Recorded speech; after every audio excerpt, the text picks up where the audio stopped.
Hi guys, ഞാൻ ഇങ്ങനെയൊരു YouTube channel തുടങ്ങാനുള്ള കാരണം എന്താണ്?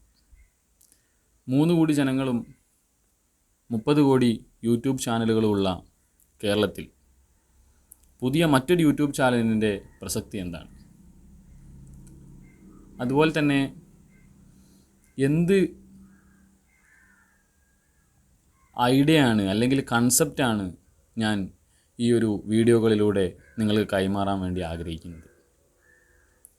ആദ്യം നമ്മളൊരു വീഡിയോ എടുക്കുന്ന സമയത്ത് കൃത്യമായും മറുപടി പറയേണ്ട ഒരു കാര്യമാണ്, എന്തിനു വേണ്ടിയാണ് നമ്മൾ വീഡിയോ എടുക്കുന്നത്, എന്താണ് നമ്മൾ പറയാൻ ഉദ്ദേശിക്കുന്നത്, ഇതിലൂടെ എന്താണ് നമ്മളെ കേൾക്കുന്ന ആളുകൾക്ക് ഉണ്ടാകുന്ന ഉപകാരം എന്നുള്ളതാണ് നമ്മൾ പറയാൻ പോകുന്നത്. അപ്പോൾ സിമ്പിളായിട്ട് പറയുകയാണെങ്കിൽ, ഞാൻ മലയാളത്തിൽ ഒരുപാട് വീഡിയോ ഒക്കെ സെർച്ച് ചെയ്ത് നോക്കുന്ന സമയത്ത് ഒരുപാട് പല വ്യത്യസ്തമായ മേഖലകളിലും ഭാഷകളിലും എല്ലാം നമുക്ക് ഒരുപാട് നോളേജുകളൊക്കെ ഉണ്ടാവുന്ന ഒരുപാട് വീഡിയോസ് നമുക്ക് കിട്ടാറുണ്ട്. പക്ഷെ മലയാളത്തിലേക്ക് വരുന്ന സമയത്ത്, കേരളത്തിലേക്ക് വരുന്ന സമയത്ത് ഫിലോസഫിയുടെ ഒരു മേഖലയിൽ വളരെ ഇല്ലയെന്ന് തന്നെ പറയാം. അതായത് വളരെ കുറവാണ് വീഡിയോകൾ എന്ന് പറയുന്നത്.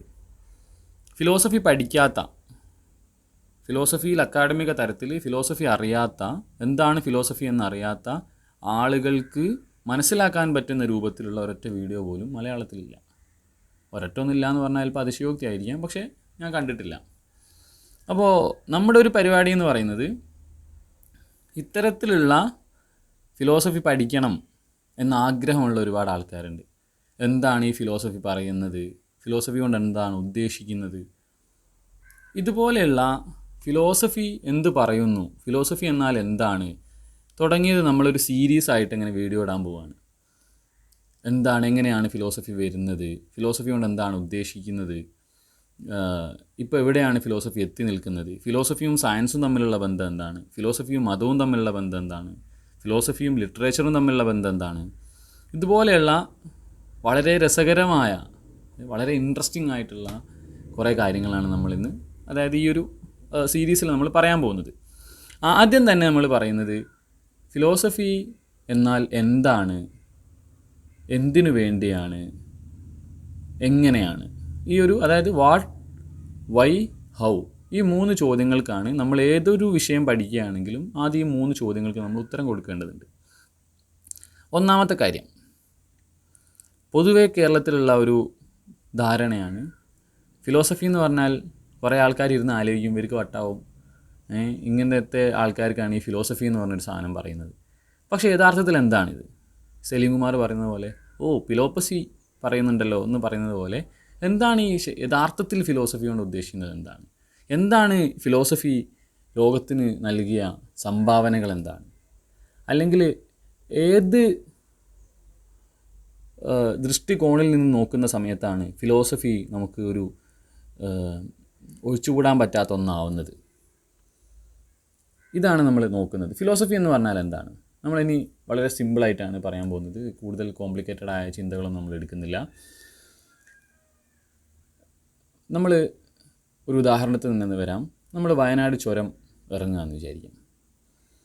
വയനാട് ചുരം ഇറങ്ങുന്ന സമയത്ത് നമ്മൾ ബൈക്കിൽ അങ്ങനെ വരുന്നു, താഴേക്ക് വരുന്നു. ബൈക്ക് പെട്ടെന്ന് കേടുവന്നു, ബ്രേക്ക് ഡൗൺ ആയി കേടുവന്നു.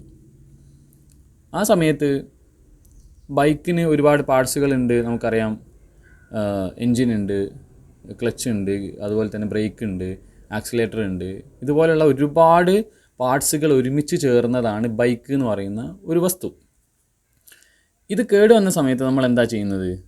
നമ്മൾ അത്യാവശ്യം ഇതിൻ്റെ ഫങ്ഷനൊക്കെ അറിയുന്ന ആളാണെങ്കിൽ നമ്മൾ അത്യാവശ്യം നുറുങ്ങു വിദ്യകളൊക്കെ എടുക്കും. ചെറിയ ചെറിയ പ്ലഗൊക്കെ ഊരി അങ്ങനെയൊക്കെയുള്ള സംഭവങ്ങളൊക്കെ നമ്മൾ ചെയ്യും. പക്ഷേ ഒരു മെക്കാനിക്കാണെന്ന് വിചാരിക്കാം. ഒരു മെക്കാനിക്കാണെന്നുണ്ടെങ്കിൽ ബൈക്ക് കേട് വരുന്ന സമയത്ത് ആ മെക്കാനിക്കിന് മനസ്സിലാവുകയാണ് ഇതെവിടെയാണ് ഇതിൻ്റെ ഒരു പ്രോബ്ലം കിടക്കുന്നത്, ഇതിൻ്റെ മിസ്റ്റേക്ക് എവിടെയാണ് വന്നത്, ഇതിൻ്റെ ഫങ്ഷണലി എന്താണ് ഇതിന് സംഭവിച്ചത്, ഇതിൻ്റെ കേട് എവിടെയാണ് പറ്റിയതെന്ന് ആൾക്ക് മനസ്സിലാവും.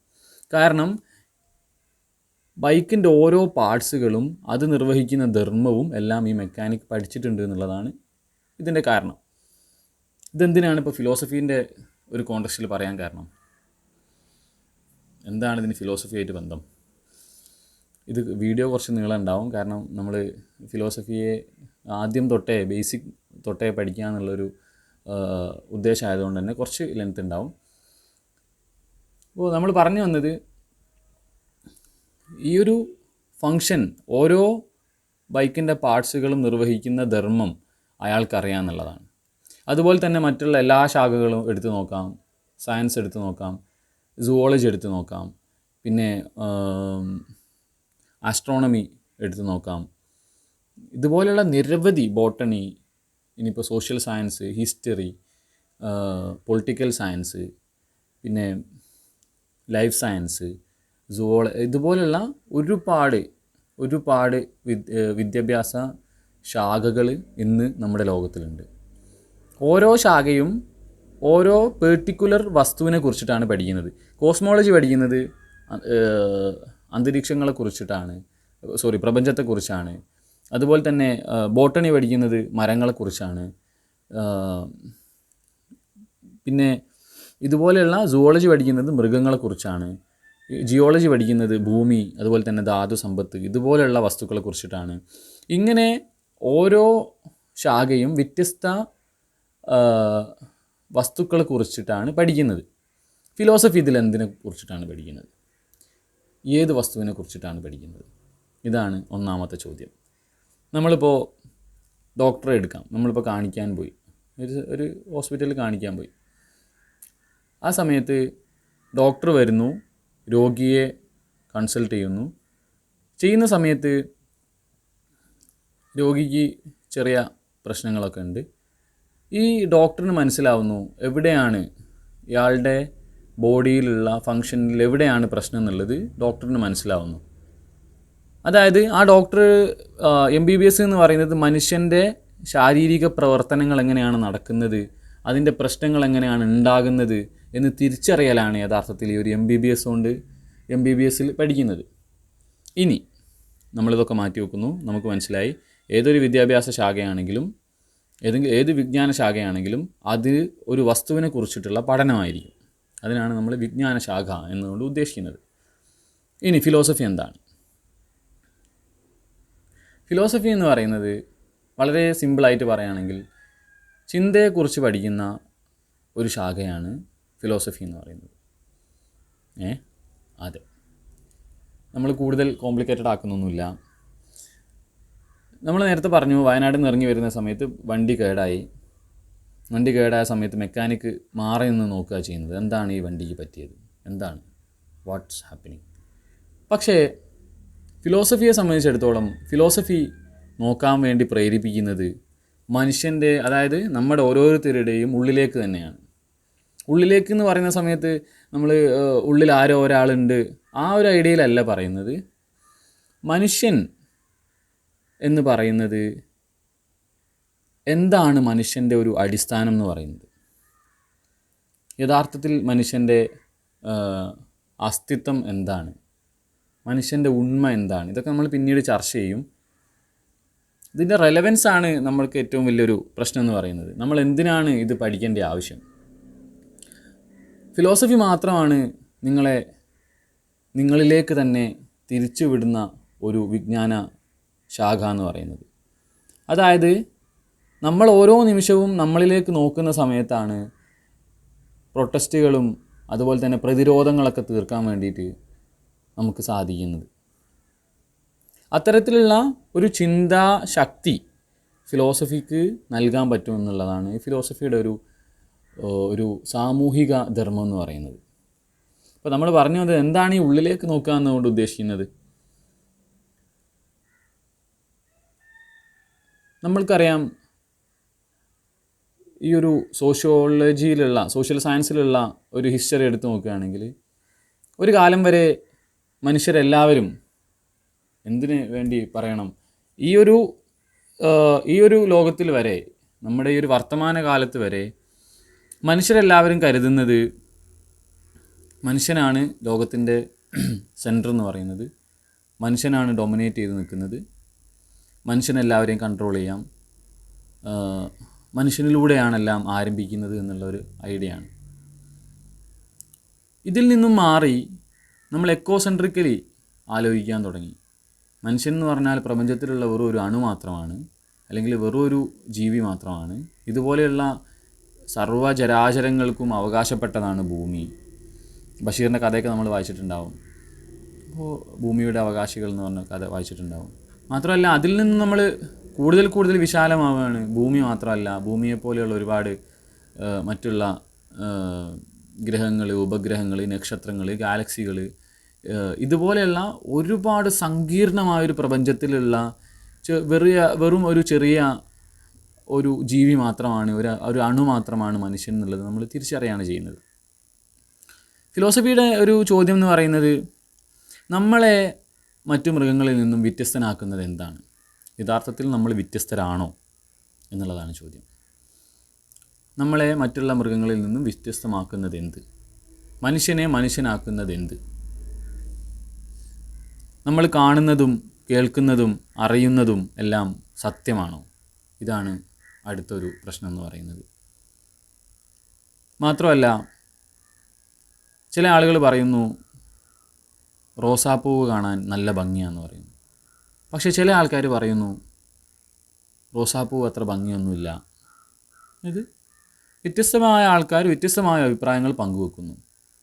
യഥാർത്ഥത്തിൽ ഈ ബ്യൂട്ടി, ഭംഗി എന്നൊക്കെ പറയുന്ന ഐഡിയ എവിടെയാണുള്ളത്? അതായത് ആ പൂവിലാണോ ഭംഗി കിടക്കുന്നത്, അതോ കാണുന്ന ആളുടെ കണ്ണിലാണോ കാണുന്നത്?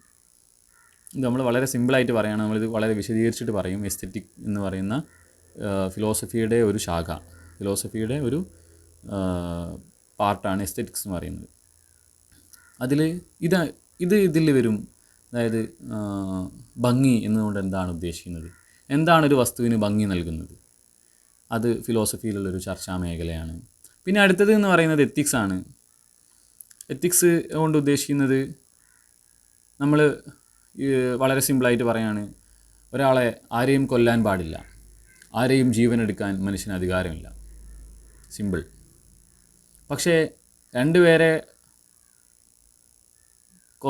കൊലപ്പെടുത്തിയ ഒരു പ്രതിയെ നമ്മൾ വധശിക്ഷയ്ക്ക് വിധിക്കുകയാണെങ്കിൽ എല്ലാവരും പറയും വളരെ നല്ലൊരു തീരുമാനമാണിത്, അല്ലെങ്കിൽ അദ്ദേഹം മരണത്തിനെ ഡിസേർവ് ചെയ്യുന്നു എന്ന് നമ്മൾ പറയും. അപ്പോൾ എവിടെയാണ് ഈ വധം അല്ലെങ്കിൽ കൊലപാതകം എന്നുള്ളത് തെറ്റാകുന്നത്? എവിടെയാണിത് ശരിയാവുന്നത്? യഥാർത്ഥത്തിൽ ഒരാളെ കൊല്ലുക എന്നുള്ളതാണോ ശരി തെറ്റ് എന്ന് നിർവചിക്കുന്നതിലെ ഒരു ക്രൂഷ്യൽ പോയിൻ്റ് എന്ന് പറയുന്നത്? ഈ ഒരു ശരിയും തെറ്റും കാണുന്നത് നമ്മൾ എവിടെ നിന്നാണ്? അപ്പോൾ മുമ്പ് കാലങ്ങളിൽ ശരിയായവ ഇന്ന് തെറ്റായിരിക്കുന്നു, അന്ന് തെറ്റായവ ഇന്ന് ശരിയാവുന്നു. നമ്മൾക്കറിയാം സതി പോലെയുള്ള ആചാരങ്ങൾ ഒരു കാലത്ത് ശരിയായി നിന്ന ചില ആചാരങ്ങളാണ്. പിന്നീട് അത് തെറ്റാണെന്ന് മനസ്സിലാവുന്നു. അതിൽ നിന്നും ആൾക്കാർ പ്രതിരോധിച്ച് സമരങ്ങൾ ചെയ്ത് മുന്നിലേക്ക് വരുന്നു. നമ്മൾ പറഞ്ഞു വന്നത് ഇതുപോലെയുള്ള ശരി തെറ്റുകളെ എന്ത് മാനദണ്ഡത്തിലാണ് നമ്മൾ മനസ്സിലാക്കുന്നത്? ഇവിടെയാണ് ഏറ്റവും ഇതിൻ്റെ റെലവൻസ് കിടക്കുന്നത്. കാരണം നമ്മളെ പാരമ്പര്യമായി പഠിപ്പിച്ചു വെച്ച, നമ്മൾ സാമ്പ്രദായികമായി പിന്തുടർന്നു പോരുന്ന ആചാരങ്ങളെയും വിശ്വാസങ്ങളെയും അതുപോലെ തന്നെ പ്രതിജ്ഞകളെയും ഇത് ചോദ്യം ചെയ്യുകയാണ് ചെയ്യുന്നത്. ഇതിൻ്റെ അർത്ഥം പാരമ്പര്യമായി വന്ന ഒന്നും ശരിയല്ല എന്നുള്ളതല്ല, എല്ലാം ശരിയാണെന്നുമല്ല. ഇതിനെയൊക്കെ നമ്മൾ വളരെ ഒരു ചോദ്യചിഹ്നത്തോടു കൂടി നോക്കുക എന്നുള്ളതാണ് ഫിലോസഫിയുടെ ഒരു ധർമ്മം എന്ന് പറയുന്നത്. നമ്മൾ പറഞ്ഞു വന്നത് ഇതുപോലെ ശരി എന്താണ് തെറ്റെന്താണ് എന്നുള്ളതിൻ്റെ വേർതിരിക്കുന്നതിൻ്റെ ഒരു ചരിത്രം. എങ്ങനെയാണ് മനുഷ്യർ ശരിയെയും തെറ്റിനെയും ആദിമകാലം മുതൽക്ക് തന്നെ വേർതിരിക്കാൻ തുടങ്ങിയത്? അതിൻ്റെ കഥ അല്ലെങ്കിൽ അതിൻ്റെ ഒരു ചരിത്രം എന്ന് പറയുന്നത് വളരെ ഇൻട്രസ്റ്റിംഗ് ആയിട്ടുള്ളൊരു ചരിത്രമാണ്. എങ്ങനെയാണ് ശരികൾ ഉണ്ടായത്, എങ്ങനെയാണ് തെറ്റുകൾ ഉണ്ടായത്, ഗലീലിയോ എന്തുകൊണ്ടാണ് അടക്കപ്പെടുന്നത്, ഈ ഒരു വീട്ടുതടങ്കൽ അടക്കപ്പെടുന്നത്, എന്തുകൊണ്ടാണ് ബ്രൂണോയെ കത്തിച്ച് കളയുന്നത്, കത്തിച്ച് ചാമ്പലാക്കുന്നത് എന്തിനു വേണ്ടിയാണ്? ഇതുപോലെയുള്ള വളരെ രസകരമായ ഒരു ഭാഗമാണ് ഈ ഒരു എത്തിക്സിൻ്റെ മേഖല എന്ന് പറയുന്നത്. പിന്നെ അടുത്തൊരു മേഖല എന്ന് പറയുന്നത് മെറ്റാഫിസിക്സ് ആണ്. മെറ്റാഫിസിക്സ് കൊണ്ട് ഉദ്ദേശിക്കുന്നത് നമ്മുടെ മനുഷ്യൻ്റെ അസ്തിത്വം എന്താണ് മനുഷ്യൻ എന്നൊക്കെയുള്ളൊക്കെ ചോദ്യമാണ്. നമുക്കത് പിന്നീട് ചർച്ച ചെയ്യാം. പിന്നെ വരുന്നത് എപ്പിസ്റ്റമോളജി ആണ്. അതായത് 4 എണ്ണമാണുള്ളത്: ethics, aesthetics, metaphysics, epistemology. Epistemology എന്ന് പറയുന്നത് നമ്മൾ ഈ ലോകത്തിനെക്കുറിച്ച് ഒരുപാട് വിവരങ്ങൾ ശേഖരിക്കുന്നു. നമ്മളൊരുപാട് ഈ ഒരു നമ്മുടെ മുമ്പിൽ കാണുന്ന ഒരുപാട് ലോകങ്ങളെക്കുറിച്ച് നമ്മൾ ഒരുപാട് വിവരങ്ങൾ ശേഖരിക്കുന്നുണ്ട്. ഈ അറിവുകളെല്ലാം ശരിയാണോ? എന്താണ് യഥാർത്ഥത്തിലുള്ള അറിവ്? നമ്മൾ നമ്മുടെ പുറത്തുള്ള വസ്തുവിനെ അതായിട്ട് തന്നെയാണോ അറിയുന്നത്? ഇതുപോലെയുള്ള ചോദ്യങ്ങളാണ് ഈ ഒരു എപ്പിസ്റ്റമോളജിയിൽ വരുന്നത്. പറഞ്ഞതുപോലെ ഇതുപോലെയുള്ള വളരെ ഇൻട്രസ്റ്റിംഗ് ആയ, പ്രത്യേകിച്ച് കാര്യം ഉണ്ടോയെന്ന് വെച്ചാൽ കാര്യം ഇല്ലാതില്ല, ഇതുപോലെയുള്ള വളരെ ഇൻട്രസ്റ്റിംഗ് ആയിട്ടുള്ള കുറച്ച് പോയിൻ്റുകളാണ്, അല്ലെങ്കിൽ കുറച്ച് അടിസ്ഥാനപരമായ കാര്യങ്ങളാണ്, നമുക്ക് നമ്മുടെ ചിന്തയിൽ തന്നെ എടുക്കേണ്ട കുറച്ച് പണികളെക്കുറിച്ചാണ് ഈ ഫിലോസഫി പറയുന്നത്. ഇനി ഇതിൻ്റെ മറ്റൊരു പ്രത്യേകത, ലോകത്താർക്കും പഠിക്കാൻ പറ്റുന്ന, ലോകത്താർക്കും സംഭാവന ചെയ്യാൻ പറ്റുന്ന, ലോകത്ത് ഏതൊരു മനുഷ്യനും ജാതി, വർഗ, മത, ലിംഗ ഭേദമന്യേ ഏത് കോണിലുള്ള ദേശഭാഷാതിർത്തികൾക്കപ്പുറം ആർക്കും സംഭാവന ചെയ്യാൻ പറ്റുന്ന, ആർക്കും സംസാരിക്കാൻ പറ്റുന്ന, ആരും സംസാരിക്കുന്ന ഒരു വിജ്ഞാന ശാഖയായിട്ടാണ് ഞാൻ ഫിലോസഫിയെ കാണുന്നത്. ഫിലോസഫി യഥാർത്ഥത്തിലൊരു തരത്തിൽ നോക്കുന്ന സമയത്ത് ഒരു കലയായും, അതുപോലെ തന്നെ ചില നാടുകളിൽ അതൊരു മാർഗദർശിയായും, അതായത് ഒരു ഗൈഡൻസായും, മാത്രമല്ല ചില സമയങ്ങളിൽ സമരത്തിനുള്ള ഒരു ടൂളായി വരെ നമ്മൾ ഫിലോസഫിയെ ഉപയോഗിക്കുന്നുണ്ട്. ഇനി നമ്മൾ അടുത്ത വീഡിയോയിൽ പറയാൻ പോകുന്നത് ഫിലോസഫിയുടെ ഒരു ഹ്രസ്വമായൊരു ചരിത്രമാണ്. അതായത് സോക്രട്ടീസിന് മുമ്പേയും സോക്രട്ടീസിന് ശേഷവും ഗ്രീക്കിലും ഇന്ത്യയിലേക്ക് വരുന്ന സമയത്ത് വളരെ റിച്ചായിട്ടുള്ള, ഫിലോസഫിക്കലി റിച്ചായിട്ടുള്ളൊരു രാജ്യമാണ് ഇന്ത്യ എന്ന് പറയുന്നത്. ബുദ്ധൻ, ജൈനൻ, അതുപോലെ തന്നെ ഇന്ത്യയിലെ സ്കൂളുകൾ, 6 സ്കൂളുകൾ, പിന്നെ ഇങ്ങ് വരുന്ന ഈ ഒരു ശങ്കരാചാര്യർ മുതൽ ഒരുപാട് ക്രിറ്റിസിസം ഉണ്ട്. പക്ഷേ നമ്മൾ അവരുടെയൊക്കെ ഐഡിയ എന്ന് പറയുന്നത് ഒരുപാട് വ്യത്യസ്തമായ, വ്യതിരിക്തമായ ഒരുപാട് ഐഡിയകൾ നമ്മുടെ ഇന്ത്യയിൽ തന്നെ ഉണ്ടായിട്ടുണ്ട്. ഇങ്ങ് വിവേകാനന്ദൻ അതുപോലെയുള്ള ആളുകളിൽ വരെ എത്തി നിൽക്കുന്ന വളരെ വൈബ്രൻ്റ് ആയിട്ടുള്ളൊരു ഹിസ്റ്ററി തന്നെ ഇന്ത്യക്കുണ്ട്. പിന്നെ കണ്ടംപററി ഇന്ത്യയെ എടുത്ത് നോക്കുകയാണെങ്കിൽ ഒരുപാട് ആളുകൾ, അതായത് ഹുസേൾ, ഹൈഡഗറൊക്കെ പോലെയുള്ള ഫിനോമിനോളജിസ്റ്റുകൾ കൂടെ തന്നെ വായിക്കാൻ പറ്റുന്ന ആളുകളുണ്ട്. ആളുടെ പേര് മെഹന്തി എന്ന് പറയുന്ന ആൾ. ഇതുപോലെയുള്ള കണ്ടംപററി ആയിട്ടുള്ള ഒരുപാട് ചിന്തകന്മാരും ഫിലോസഫേഴ്സും ഇന്ത്യയിൽ തന്നെ ഉണ്ടാവുന്നുണ്ട്. അപ്പോൾ ഇതാണ് ഈ ഒരു ഫിലോസഫിയുടെ ഒരു ഐഡിയ എന്ന് പറയുന്നത്. നമ്മൾ ചർച്ച ചെയ്യാൻ പോകുന്നത് ഫിലോസഫിയുടെ ഹിസ്റ്ററിയെക്കുറിച്ചാണ്. എന്താണ് ഫിലോസഫി, അതുപോലെ തന്നെ എവിടെ നിന്നാണ് നമ്മൾ ഈ കാണുന്ന തരത്തിലേക്ക് നമ്മുടെ ഐഡിയകളൊക്കെ എത്തിയത് എന്നുള്ളതാണ്. അപ്പോൾ ലാസ്റ്റത്തെ ഒറ്റ കാര്യം കൂടെ പറഞ്ഞാൽ നിർത്താൻ പോവുകയാണ്. ഫിലോസഫിയിലുള്ള ഒരു ഏറ്റവും വലിയ രസം, അല്ലെങ്കിൽ ഒരു കിറുക്ക് എന്ന് പറയുന്നത്, ഒരാൾ യൂണിവേഴ്സിറ്റി കാണാൻ പോവുകയാണ്. യൂണിവേഴ്സിറ്റി കാണുന്നു, കൂടെയുള്ള ആൾ, അതായത് യൂണിവേഴ്സിറ്റിയിൽ പഠിക്കുന്ന ആൾ കാണിച്ചു കൊടുക്കുന്നു, ഇതാണ് യൂണിവേഴ്സിറ്റി ലൈബ്രറി, ഇതാണ് യൂണിവേഴ്സിറ്റി ക്യാൻറ്റീൻ, ഇതാണ് ഹോസ്റ്റൽ, ഇതാണ് ഡിപ്പാർട്ട്മെൻറ്റ്, ഇതാണ് സുവോളജി ഡിപ്പാർട്ട്മെൻറ്റ്, ഇതാണ് ഫിലോസഫി ഡിപ്പാർട്ട്മെൻറ്റ്, ഇതാണ് സോഷ്യൽ സയൻസിൻ്റെ ഡിപ്പാർട്ട്മെൻറ്റ്, ഇത് ഹ്യൂമാനിറ്റീസ് ബ്ലോക്കാണ്. ഇങ്ങനെ എല്ലാ സ്ഥലങ്ങളും കാണിച്ചു കൊടുക്കുന്നു. എല്ലാം കണ്ടു കഴിഞ്ഞതിന് ശേഷം വന്ന ആൾ ചോദിക്കുകയാണ് യൂണിവേഴ്സിറ്റി എവിടെ. അതായത് ഇതിൽ ഒരുപാട് തെറ്റിദ്ധാരണകളുണ്ട്. ഇതുപോലെയുള്ള വളരെ രസകരമായ ചില കാര്യങ്ങളാണ് ഈ ഫിലോസഫിയിലുള്ളത്. നമ്മൾ കസേരകൾ എങ്ങനെ കാണുന്ന സമയത്ത് കസേര എവിടെ, അത് കസേരയുടെ ഒന്നല്ലേ ഉള്ളൂ, കസേര എവിടെ എന്ന് ചോദിക്കുന്നത് പോലെയുള്ള കാര്യങ്ങളാണ്. ഇതൊന്നും റെലവൻ്റ് ആണ് എന്നുള്ളതല്ല ഞാൻ പറയുന്നത്. പക്ഷേ ഇതിൽ നിന്നൊക്കെയാണ്, ഇങ്ങനെയുള്ള ചോദ്യങ്ങളിൽ നിന്നൊക്കെയാണ് യഥാർത്ഥത്തിൽ ഈ ഒരു ഫിലോസഫിയുടെ ഒരു നടത്തം അല്ലെങ്കിൽ ഒരു ചലനം എന്ന് പറയുന്നത്. അപ്പോൾ നമ്മൾ ഇനി മുതൽ ഫിലോസഫിയുടെ ആഴങ്ങളിലേക്ക് നമ്മൾ കനപ്പെട്ട ചിന്തകളൊന്നും എടുക്കുന്നതല്ല, വളരെ സിമ്പിളായി നമുക്ക് ആവശ്യമുള്ള ഫിലോസഫികൾ, നമ്മളെ തന്നെ മോൾഡ് ചെയ്തെടുക്കാൻ ആവശ്യമായ ചിന്തകൾ എങ്ങനെ വരുന്നു എന്നുള്ളതാണ്. പിന്നെ നമ്മൾ ഇതിൽ ഒരുപാട് വിഷയങ്ങൾ സയൻസിനെ കുറിച്ച് നമ്മൾ പഠിക്കും. സയൻസിൽ നോളജ് ഉണ്ടാകുന്നത് എങ്ങനെയാണെന്നുള്ളത് ഫിലോസഫി ചർച്ച ചെയ്യുന്നുണ്ട്. പിന്നെ മെഡിസിനിൽ എങ്ങനെയാണ് എന്നുള്ളത്, പിന്നെ AI വരുന്ന സമയത്ത് AI കാലഘട്ടത്തിൽ എങ്ങനെയാണ് AI വരുന്നത് എന്നുള്ളതിനെ കുറിച്ചുള്ള പഠനങ്ങളുണ്ട്. പിന്നെ AI വരുന്ന സമയത്ത് ഞങ്ങളെ മധുമാഷൊക്കെ പറയുന്നത് പോലെ എന്താണ് മനുഷ്യനെയും യന്ത്രത്തെയും തമ്മിൽ മാറ്റി നിർത്തുന്നത്, ഇതുപോലെയുള്ള ഒരുപാട് വ്യത്യസ്തമായ സംഭവബഹുലമായ കുറേ കാര്യങ്ങളാണ് നമ്മളിതിൽ ചർച്ച ചെയ്യാൻ പോകുന്നത്. എല്ലാവരും സപ്പോർട്ട് ചെയ്യാം. ബൈ.